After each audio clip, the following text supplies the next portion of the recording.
podcast kali ini dengan rekan yang berbeda, dan pastinya di sini bakalan membahas tentang buku dan pendidikan keluarga yang bisa teman-teman semuanya.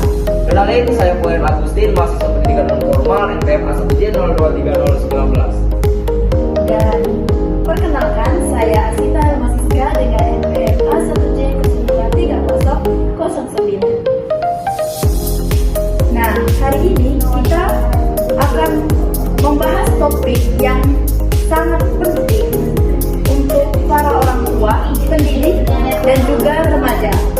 Nah, kali ini kita akan membahas tentang pendidikan karakter pada remaja. Nah, buku ini menjelaskan bahwasanya masa remaja itu adalah masa pencarian jati diri. Nah, di mana pengaruh dari luar sangat kuat. Di tengah desanya arus pergaulan dan media sosial yang ini sama-sama bisa kita rasakan.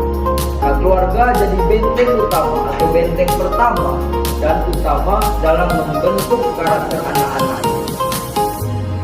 Nah, buku yang akan kita bahas kali ini merupakan karya dari Haji Amirullah MAG dengan judul Teori Pendidikan Karakter Remaja dalam Keluarga.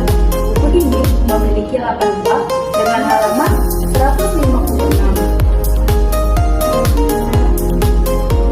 Oke, makna teori dari buku ini juga dari buku Amirullah juga menjelaskan arti darinya pendidikan karakter itu sendiri. Karena bukan sekedar perilaku baik di depan orang lain, tapi hasil dari pembiasaan dan kesadaran moral yang ditanam di rumah dan sejak dini.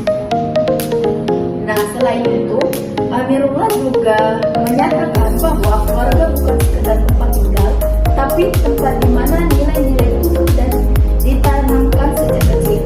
Disinilah anak belajar mengenal moral, empati, tanggung jawab, dan spiritualitas.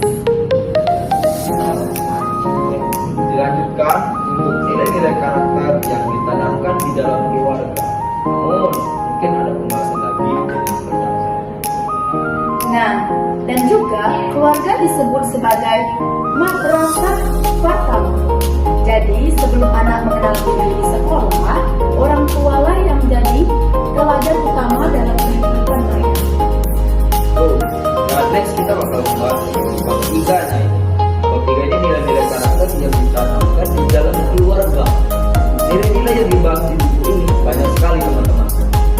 Mulai dari kejujuran, disiplin, tanggung jawab, kerja keras, empati, hingga religiusitasnya sendiri. Semua nilai itu bisa tumbuh kalau keluarga jadi tempat yang aman dan penuh kasih sayang. Betul, anak nggak bisa diajari nilai hanya lewat kata-kata. Mereka belajar lewat contoh.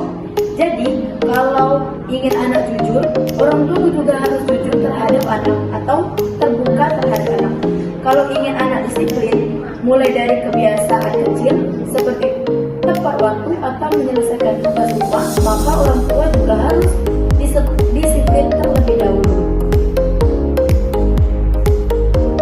Nah, masuk ke bab 4, yaitu tujuan pendidikan karakter remaja dalam keluarga. Tujuan akhirnya membentuk remaja yang beriman, berakhlak mulia, dan punya integritas. Bukan cuma pintar secara akademik, tapi juga punya hati yang kuat dan tanggung jawab sosial. Benar banget teman-teman semua yang disampaikan oleh teman saya.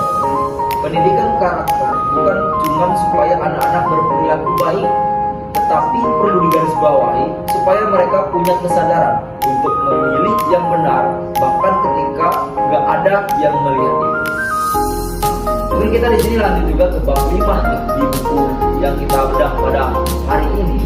Itu ialah program pendidikan karakter remaja dalam keluarga. Jadi memang ada programnya, teman-teman. Di buku ini Amirullah juga ngasih panduan praktis buat keluarga yang ada di rumah, keluarga kecil, keluarga besar, keluarga. Nah, di buku ini mulai dari menciptakan suasana rumah yang hangat, membangun komunikasi tanpa gadget, sampai menegakkan aturan rumah yang disepakati bersama-sama, sehingga memang program itu dijalankan dan semua sesuai dengan apa yang sama-sama kita harapkan.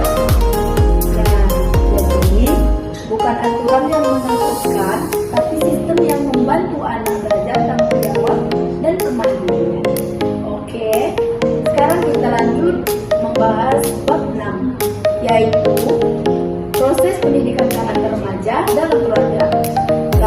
Lalu, soal prosesnya, Amirullah jelaskan beberapa metode: keteladanan, pembiasaan, kasih sayang, cerita, curhat, nasihat, penghargaan, sampai hukuman yang mendidik. Semuanya bisa dilakukan lewat keseharian dari keluarga. Ini Sita, aku suka sekali bagian ini karena sangat praktis. Kenapa praktis? Misalnya orang tua bisa mulai dengan membiasakan makan bersama, ngobrol tiap malam, atau menanyakan kabar anak dengan tulus. Hal-hal kecil seperti itu yang ternyata punya dampak besar dalam membentuk karakter, dalam supaya kita bisa mendekatkan sesama keluarga. Itu yang hal-hal kecil yang sering dilupakan di dalam keluarga. Terus ke bab 7, yaitu evaluasi pendidikan karakter remaja dalam keluarga.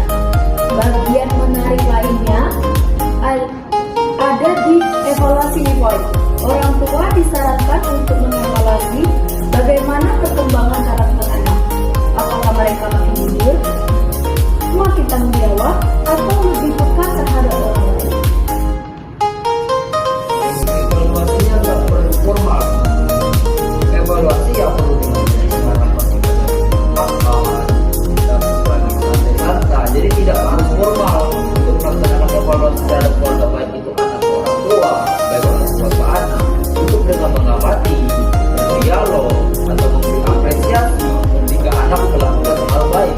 Ini cara sederhana untuk menunjukkan kesadaran yang positif. Nah, lanjut ke bab 8 kita di ini di bagian penutup, teman-teman semua. Di bagian akhir, penulis atau Amirullah menegaskan bahwa membentuk karakter remaja bukan tugas sekolah, bukan, tapi tugas bersama, terutama keluarganya. Nah, keluarga itu adalah tempat anak belajar tentang nilai, kasih sayang, dan kehidupan yang bakal mereka jalankan di depan, dimulai dari keluarga itu sendiri. Nah, jadi kalau kita ingin remaja itu menjadi pribadi yang berkarakter, ya mulai dari rumah, dari diri kita sendiri sebagai orang tua atau orang dewasa di sekitar mereka. Setuju banget. Karakter besar lahir dari kebiasaan kecil yang dilakukan dengan cinta dan konsistensi. Buku ini benar-benar jadi pengingat bahwasanya membesarkan anak bukan hanya soal mendidik otaknya saja, tapi juga membentuk hati, perkataan, perilaku yang bakal menjadi awal mula mereka untuk bisa tumbuh. Karena podcast kali ini, semoga obrolan kita bisa jadi inspirasi buat keluarga di sana, di sini, dan kita semua untuk memulai membangun karakter anak dimulai dari rumah.